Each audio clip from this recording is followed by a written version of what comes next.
So thank you for your time. You're welcome. So as a person who loves fitness and sustainable living, what excites you about being part of the Shillong Cycle Festival and BBC launch? I think it's a good step towards promoting cycling as a lifestyle and outdoor activities. I think because in the last 100 years or so, people have lost the interest in cycling and running and outdoor activities. Maybe because now everybody wants to travel by car, everybody wants to travel by scooter or motorcycle. We see it as something that is like a luxury, you know, and everybody wants luxury. So people don't realize that the real luxury is being able to be active and enjoy the beauty of nature and the beauty of the landscape. So we need to get people to realize that again. you know. And I think this is a good step in that direction, making e-bikes and bicycles and other kinds of self-powered transport available to the people. And hopefully, people will see it as an opportunity and they will use it. So what advice would you give to Meghalaya's youth about choosing cycling over motorized transport? Youth are, in any case, quite active. I would tell their parents that they should become active. Hmm? Because I think it is that generation, my generation actually, that has become sedentary. And the youth is watching them. And they're saying, oh, okay, this is the way to live. Sitting everywhere, sitting in the car, So, if the older people become better examples of active lifestyle, then the youth will follow. If the youth sees everybody sitting, they will also sit. So what changes would you like to see in cycling infrastructure and culture in India's smaller cities and hill states over the next 5 to 10 years? I think intrinsically the land offers great opportunity. Like you see the hills of Meghalaya, they're beautiful.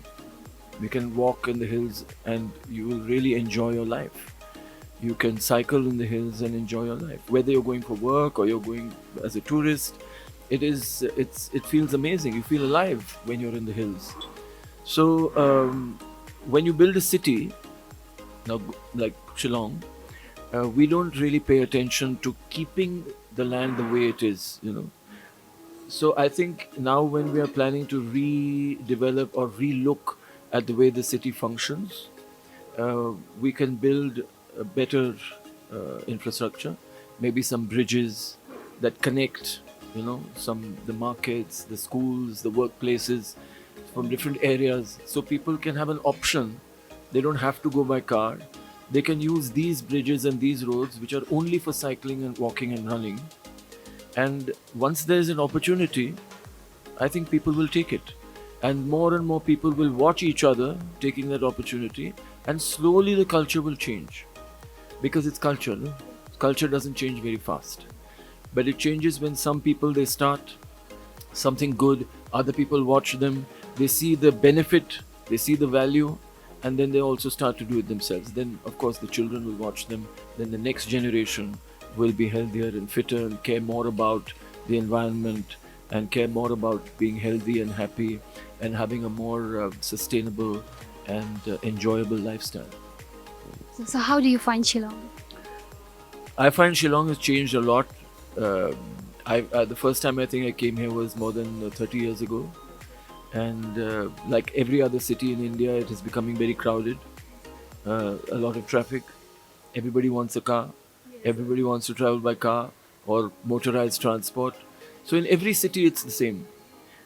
We need to be careful the way we develop our cities, because of course development is good, progress is good, but we need to be careful on how we develop and how we progress.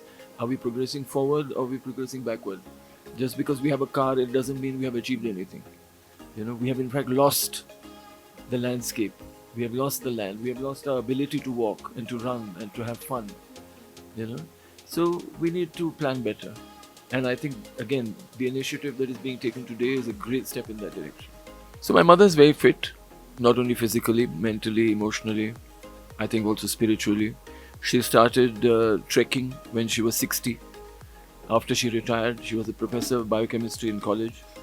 And after she retired, she decided she wanted to trek in the mountains. So now she's 86, she's still trekking, she's doing yoga, she exercises. So age has not stopped her from enjoying her life.